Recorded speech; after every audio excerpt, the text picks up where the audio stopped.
Good afternoon.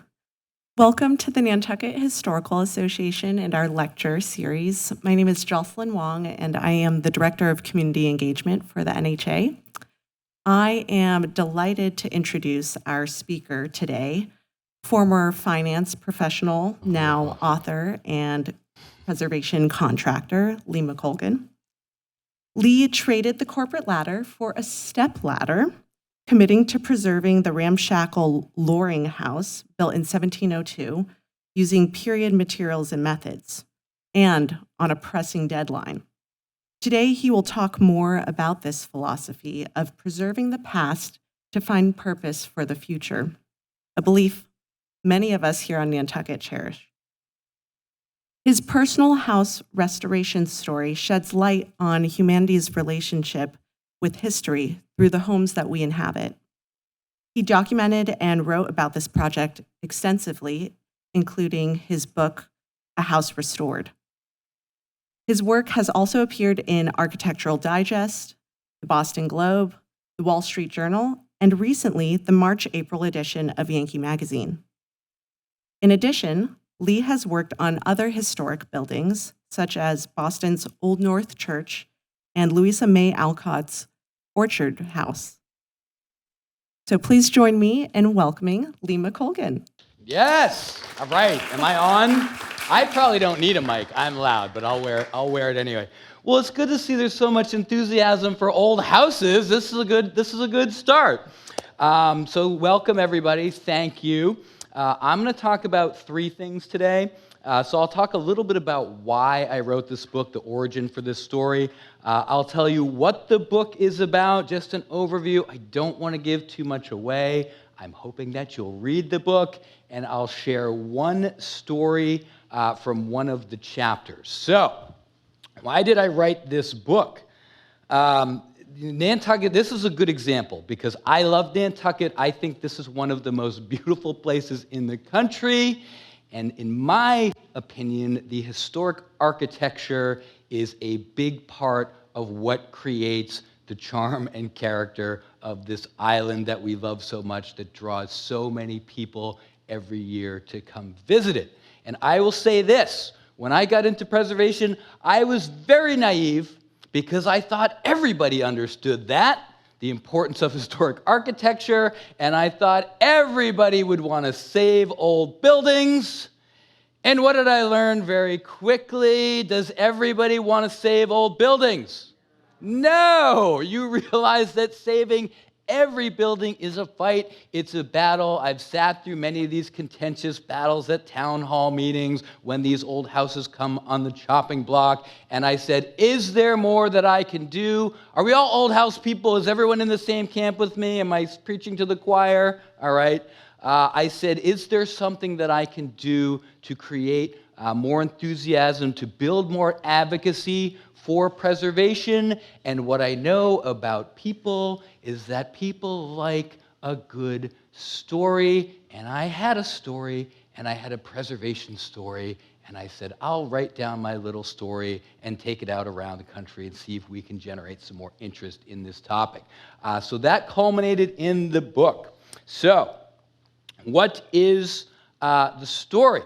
So my wife and I, my lovely wife Liz, we bought a house in Pembroke, Massachusetts on the South Shore. It was built in 1702, and I like to say that the woman that owned it before us was a fantastic, if not the best, preservationist that the world has ever seen, by which I mean what? She did nothing to the house. That's okay. That's why we bought it. I didn't want to buy an old house that had been completely gutted. The whole point is we like the charm and the character. So I was looking for that. But when you buy a house that is built in 1702 and the woman that's lived there for 40 years has done nothing to the thing, it is going to come with some projects. So to add to this little story, one night in the early stages of this, we just bought this house. We're excited about it. My wife always wanted to buy a big house because she wanted to have friends and family over and host. And she comes up with an idea. She says, why don't we host next year's Thanksgiving in the house? And that is going to give me 18 months to get this house in order before 24 guests are going to be showing up on my doorstep. To this suggestion, I say, what? Can I do this? Of course I can, people. 18 months, that is all the time in the world. What could possibly go wrong? So, I get into my research. I'm trying to figure out, I want to restore this house. I want to preserve the character. I'm trying to figure out what's the best way to go about this. How many people here live in where are my old house people? Live in old houses? Okay, and even if you don't, as you know, when you get into any project, there's lots of different ways you can go about it. You can call a contractor. Are they the right contractor? Are they going to call you back? Are they going to show up? You can do it yourself. Any do-it-yourselfers where there's always a few? You can do the work yourself while you learn from somebody, watch the YouTube videos. Lots of different ways to go about it. But again, the whole goal for me is to preserve this wonderful character of this untouched house. And while I'm doing my research one night, I come across a book written by a very special individual called Away Offshore. And we're going to have a guest come up and read the passage that would take this little adventure and turn it into a whole new direction. Nat, you want to come up and read?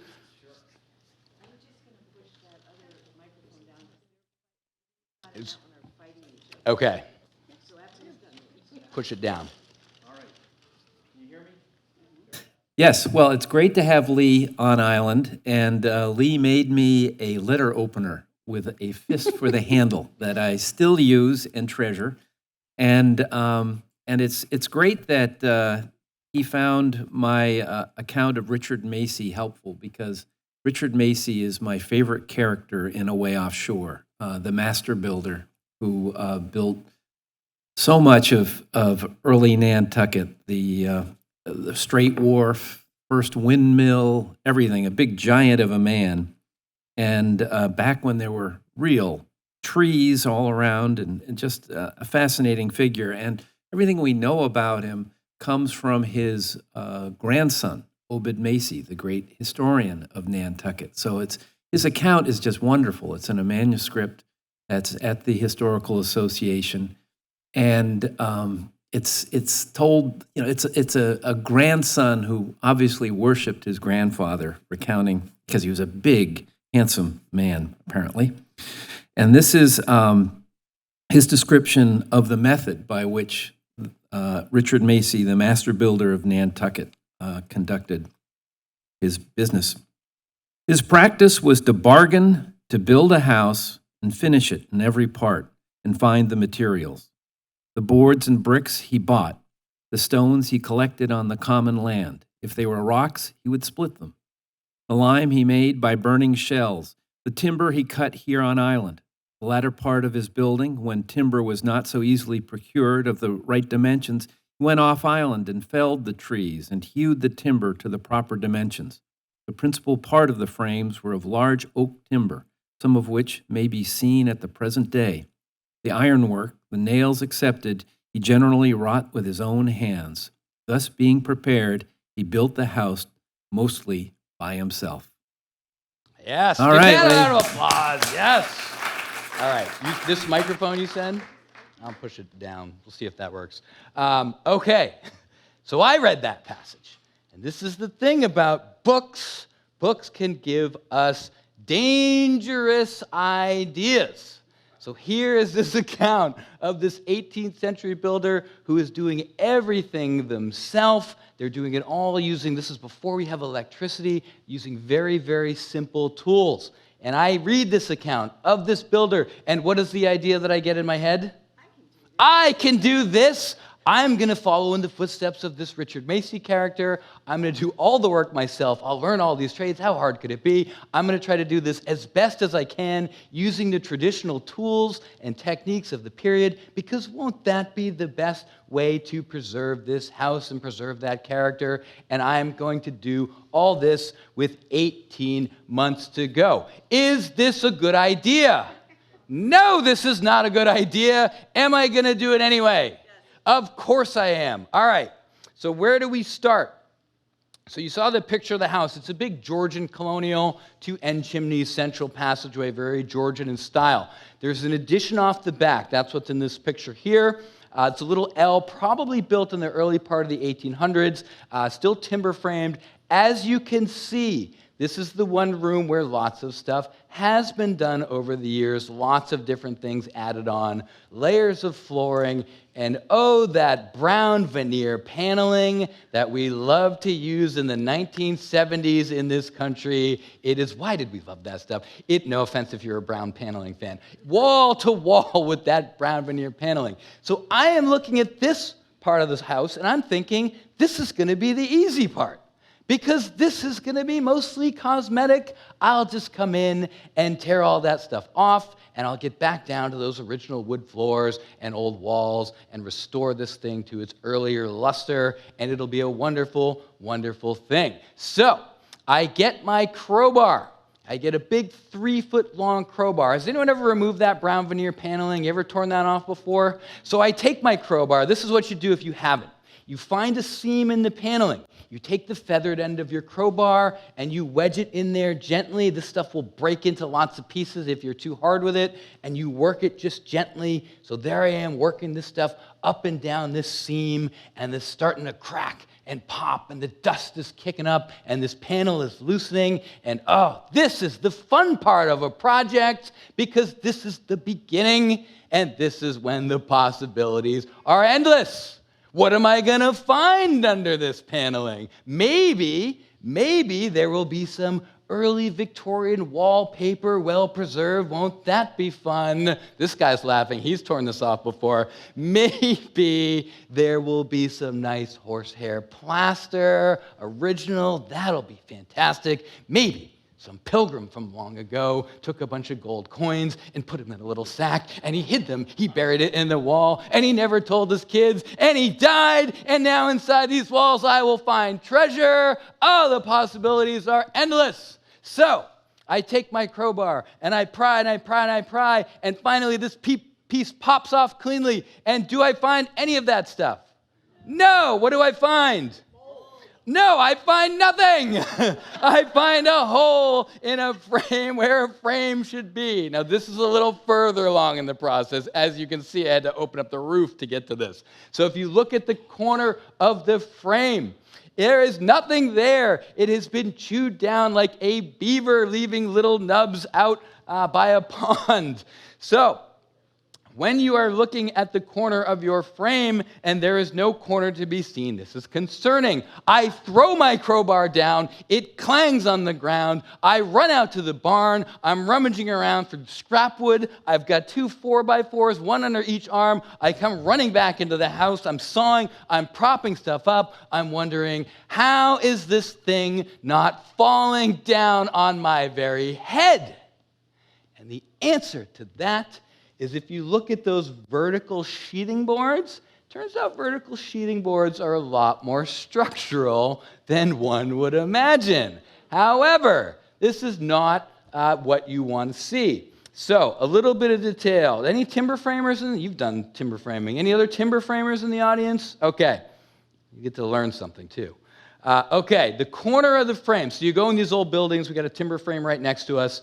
But you go in these really early houses, and you typically see in the corner in the frame, you see these posts. They've got all this extra material on top. It kind of tapers down. Does anyone know what they call this? Gunstock posts. Thank you, because it looks like a gunstock has been planted in the ground. So the reason that extra material is there, all of this is joined with mortise and tenon joinery, and you've got 4 members. You've got a corner post. You've got a beam that runs along the gable end, called the tie beam. You've got a beam that runs along the eave end called a wall plate, and you've got a rafter that runs from the ridge down, and it's all connected with this intricate mortise and tenon joinery. You've got 2 different tenons connecting that tie beam and that wall plate. So that's why you have that extra material on top of that post. It also turns out to be probably the most elaborate joinery you're going to find in a frame of this period. Does anyone know what architectural historians call it? They call it the English tying joint, if it's an English-built house, which this is. So, It is concerning when you are looking at your English tying joint and there is no English tying joint to be found. And this is when I have that thought, maybe it is not the best idea, no offense, Nat, to follow in the footsteps of this Richard Macy character. Maybe I need to get a little help with this. So, I don't want to abandon the plan entirely, but I need some help. So I want to find one of these modern-day timber framers, these traditional builders. Does anyone know? If you need to find a timber framer, at this time, I don't know where to go. If you need to find a timber framer today, where do you go? Google. All right. Where else do you go? Historic societies. People usually say Maine or Vermont. Lots of places you can go. Here's the thought that came into my mind. I remembered as a kid. So I grew up in Framingham, and every little kid that grows up in that area, they're taken to a little museum down in Plymouth. It is a recreation of the early Pilgrim settlement. It is called Plymouth Pawtuxet. It was Plymouth Plantation back then. And I remembered as a kid going down there. How many people have been to this museum before? Plymouth Pawtuxet? I remember going there as a kid and seeing these beautiful rows of these reproduced Pilgrim houses. And I'm thinking, I bet somebody at Plymouth Plantation is going to know how to help me with this little project. So I get in my car. I drive down to Plymouth. I pay for my ticket. I go into the grounds. And just as I remembered, there's that beautiful long road down to the water with the 2 rows of reproduced Pilgrim houses on each side of it. What a beautiful sight. And I'm walking around and I'm thinking, this is perfect. These people are going to be able to help me. And this is what I forgot about the people that are working out on the grounds at Plymouth Plantation. They are costumed interpreters, and they are given a character of what? Passenger on the Mayflower. And what I learned is they are told very, very strictly, do not break character. So, put yourself in my shoes. I go up to the first person. I'm trying to talk about timber framing, have a nice 21st century conversation. I am not getting any of that. I am getting Edward Winslow, and I'm getting Bradford, and I'm getting Susanna White, and I'm not getting any discussion about timber framing. So I go to another person, and I can't get anyone to talk to me just like you and I would have a conversation. So finally, there's a woman that sees me going from person to person, and she's got the whole thing on. She's got the linen and the big felt hat and the apron, the whole garb on. And she sees me and she waves to me from across the yard. Psst, me? Yeah, you, come here. She calls me over. So I come over.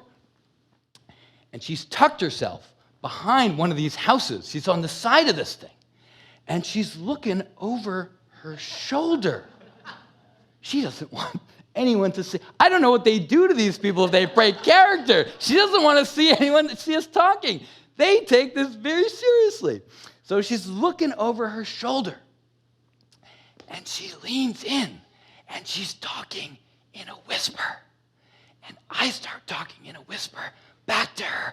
Why am I talking in a whisper? I've got nothing to hide. And she says, the person you need to talk to, he knows everything. He built most of these. He knows everything. His name is Michael Burry. And I think, this is great. Now I've got someone that can help me. Where do I find Michael Burry? And she says, he doesn't work here anymore. It's okay. She gives me a phone number. I call him up. He answers. Michael Burry, I've got a picture of Michael.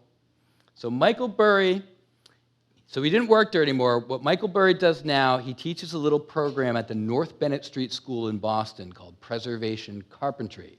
And Michael, you might have read about him more recently in the Globe because he was one of only a handful of preservation contractors, timber framers, that went over to France to be part of the Notre Dame restoration. One of the most talented carpenters that I have ever come across.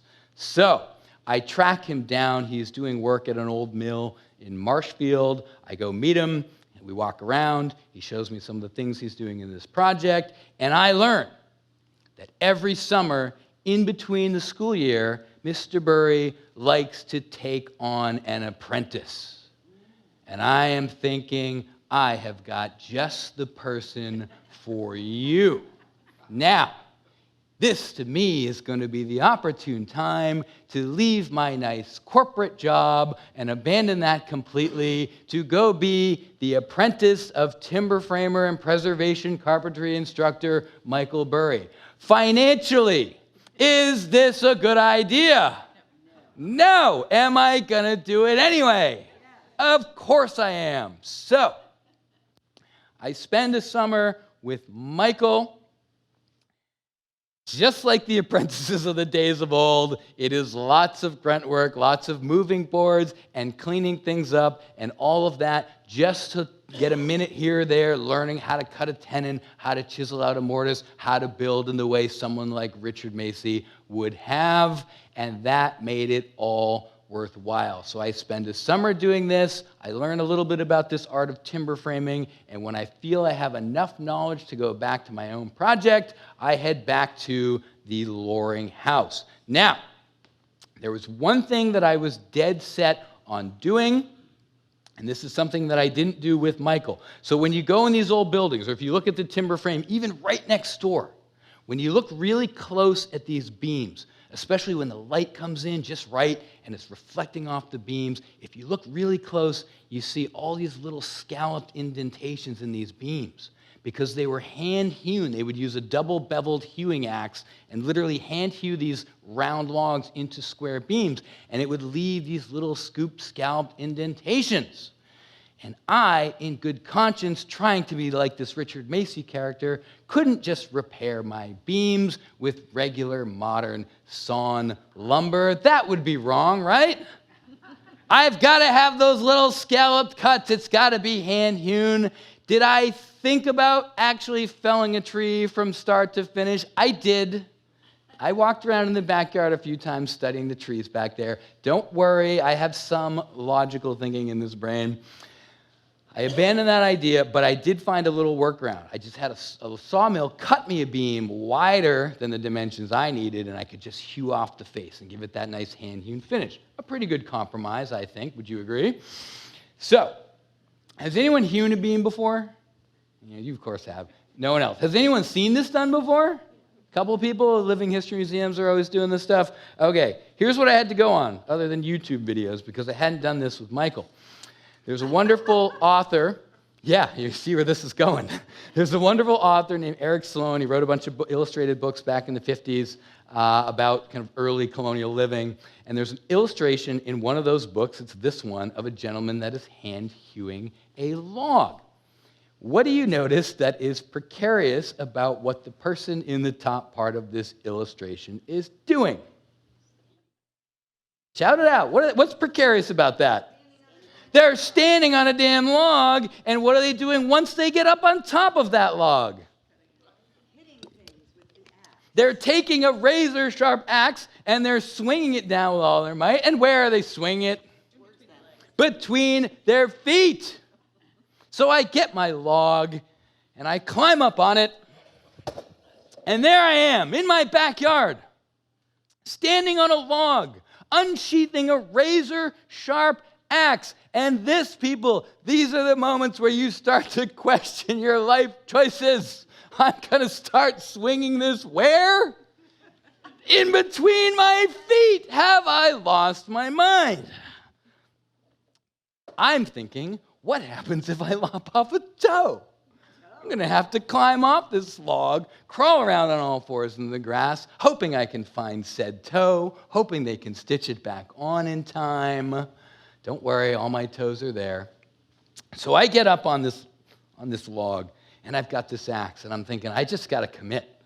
So I lift this thing up like a medieval executioner about to lop off a head, and I bring it down with all my might. And what happens? Does it cut cleanly into the wood?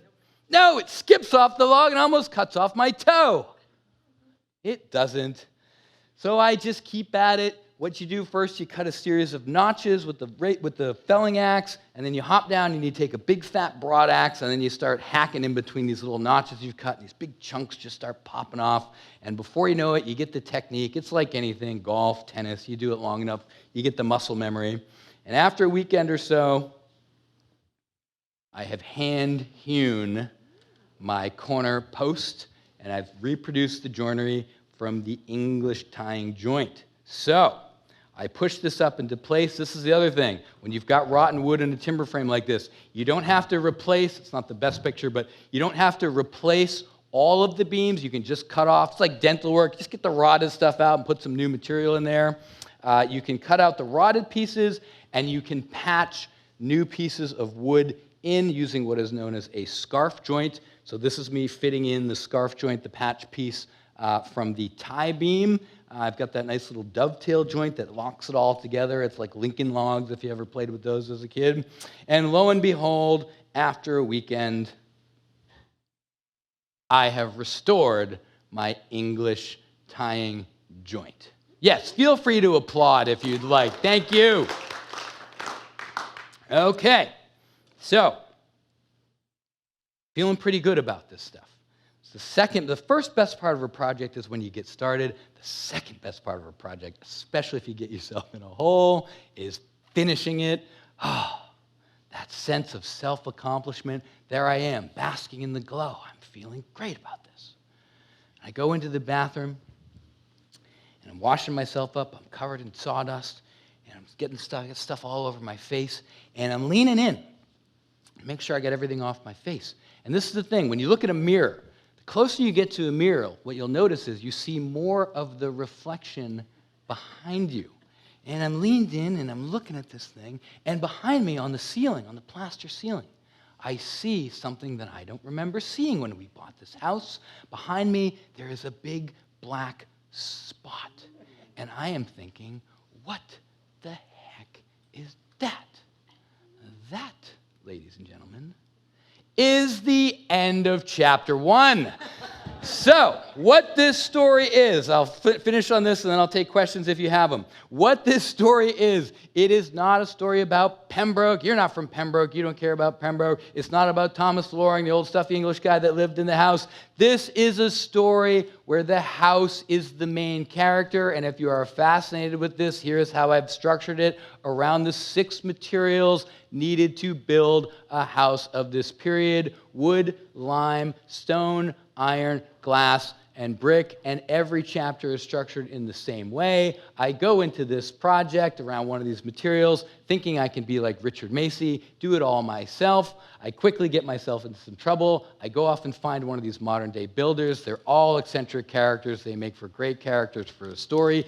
In each chapter, I give you a little bit of history about these materials and how they would have been worked in this period. Then I return to my own house and restore what is gone, what is damaged, what needs restoration. And just when things are looking good, something else will go wrong that will lead you into the next chapter. And all of this is happening on an 18-month timeline. Will I make it to the end before 24 guests are going to be on my doorstep for Thanksgiving dinner? Yes.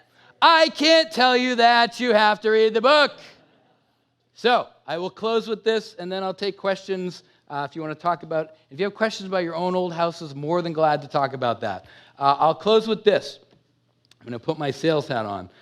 I'm going to come full circle. I started this presentation by telling you why I wrote the book. Why did I write this book? Have we forgotten already? This was only 30 minutes ago. To create more advocacy. It's all right, I'll help you. Create more advocacy for historic preservation. Show of hands, we're all part of the Old House Fan Club, are we not? Yes, thank you. So that is my goal. I cannot do this alone. I am traveling everywhere. People will listen to me and telling this story. We've been in the Times. We've been in the Globe. I've been on a couple of these house fixer-upper television shows or WGBH. The book got nominated for a New England Book Award. I cannot do this alone. I need some help. What is the best way that you can help me? Buy the book. Thank you. Listen, you don't have to like the book. If you don't like it, turn it to any page, tear that page out, crumple it up, take it over to your drafty window and stuff it in there. It works really well for that. If you do like it, please share it with somebody, spread the word. Let's get more people excited about historic preservation. The more people that are engaged in this topic, the easier it is to get funding for the next project. The more people that are engaged, the fewer of these contentious battles we have to have when another beautiful historic building is on the chopping block. More engagement, more funding, we save more buildings. With that, my name is Lee McColgan. The book is A House Restored. Thank you for being a wonderful audience.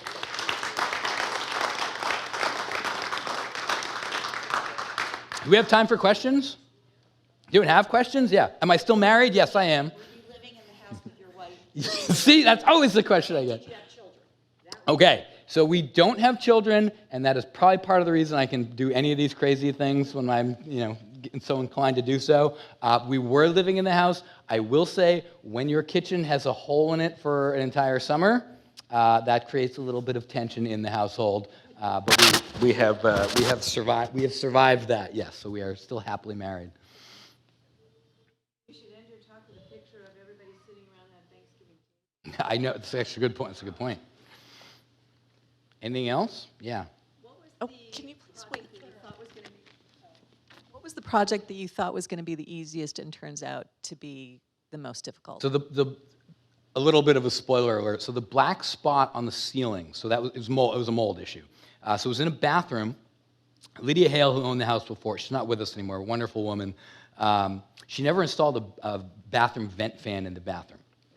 And long ago, the original horsehair plaster had been torn out, and someone had just taken modern 4x8, just gypsum-based drywall board and zipped it up to the ceiling.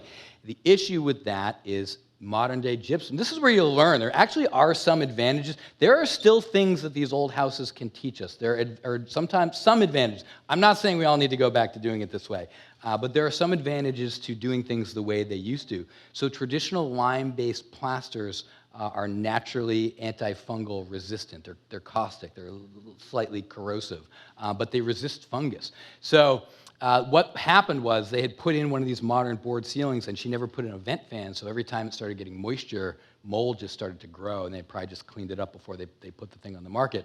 And I was thinking, well, that'll be pretty easy. I had learned a little bit about traditional plastering here on Nantucket. There's a whole chapter about Nantucket, about my time learning to use traditional lime plasters here. And I'm thinking, that shouldn't be that hard, small space. I'll just put one of these plaster ceilings up. And doing a ceiling is tough. So traditional lime, so what they would do is they would take seashells, used to collect seashells, and they would fire them in what's known as a lime rick, and the seashells would break down into just a white creamy powder, and they add sand and horsehair and water, and that's it. And you've got a big, thick, workable material that you can smear on the wall. It'll reabsorb the carbon dioxide that's burned off in the firing process and harden again, like a shell. It's called the lime cycle. So yeah, I was thinking that would be pretty easy. But it's not tacky, it's not sticky. It's mostly sand. So as you're smearing it in between the strips of wooden lath, it has a tendency to just come off in giant sections and splatter all over the floor and just make a big mess. So that was definitely the one I thought, that won't be so bad. And oh, now I see why we don't do it that way anymore. So obviously the people that did it back in those days started learning when they were very young and helped older people. And 7-year apprenticeship program. how long do you think it would have taken them to build your house? So these houses, my understanding of this is really around a year. It'd be about a year or so. So they would fell the trees, they'd let the wood season a little bit, and then they'd hew it, and then they'd cut all the joinery, push up the timber frame, and then all the interior finishers would come in. But yeah, this is the other thing. I also understand why we don't build this way anymore, although you have seen a bit of a timber framing revival. You're seeing more and more new timber frames going up because people aesthetically they're appealing, and structurally, if we're going to build with wood, it's just more durable than a 2x6 nailed together balloon frame that's made of new growth pine. It's just a better way. To build, but it's time consuming. I mean, when I was working out here, I would see someone start on a new house, and then I'd blink an eye, and a few weeks would go by, and it'd feel like the whole frame was up and roofed and shingled and all that. So you're not doing this because you're going for the most, time-effective way. To say a year for that house, building it the way you're talking about, that sounds very fast to me. Okay, well, the way most people like a year, that's a long time. The way I look at this and using these methods of building, it's if we build something, we think about kind of the environmental end of this. If housing, which has been moving the direction of things that are just more disposable, we slap this stuff up, we want to remodel, we just tear it all out, it goes in the dumpster, and that's the direction housing has been going too. Cheaper and faster has been motivating building. If you build something that in theory could last for hundreds, if not thousands of years, now these materials that we needed that were used to construct the house have time to replenish themselves. So the oldest standing timber frame was built in the 7th century, a wood-framed house, still standing. It's a very durable way to build. And so to me, there's an advantage environmentally to building things that last. But am I going to? And you have other sides of it. I understand places that have a need for affordable housing, and cheaper and faster has its place. But again, I still think there's things we can learn from how these houses were built. Yeah. Did you stay true to your idea of using the old tools? So I would say probably 75%. And this is the other thing, you get into that industry and you start working with the modern day preservationists, and you also you expect, you see these videos that people post on social media, you expect you're going to walk into everyone's old wood shop and it's just going to be, the old bench and all the hand planes and just nice little curled shavings all over the floor. It's going to be this wonderfully romantic thing. And you get into preservation and you realize, oh no, they're using electric chain mortisers and skill saws. And in some cases, you need epoxies and some of these polymer-based products. You realize everyone bends that rule a little bit. So did I use skill saws and things like that? I did. But in terms of, for the most part, it was pretty close. Pretty close, probably 75%. Any other questions?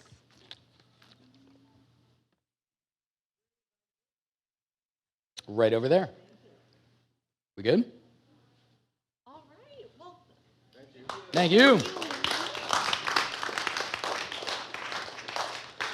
thank you so much, Lee, for that engaging talk. I just want to announce our next lecture will take place exactly a week from today at 5:30. So we're moving back to our evening lecture times. It'll be here at the Whaling Museum, 5:30. Our guest curator who curated the special exhibition for this year, Behind the Seams, which will open at the end of next week. We'll give a bit of a teaser talk about the exhibition on Tuesday at 5:30, so please join us for that. And thank you for joining us on this sunny afternoon.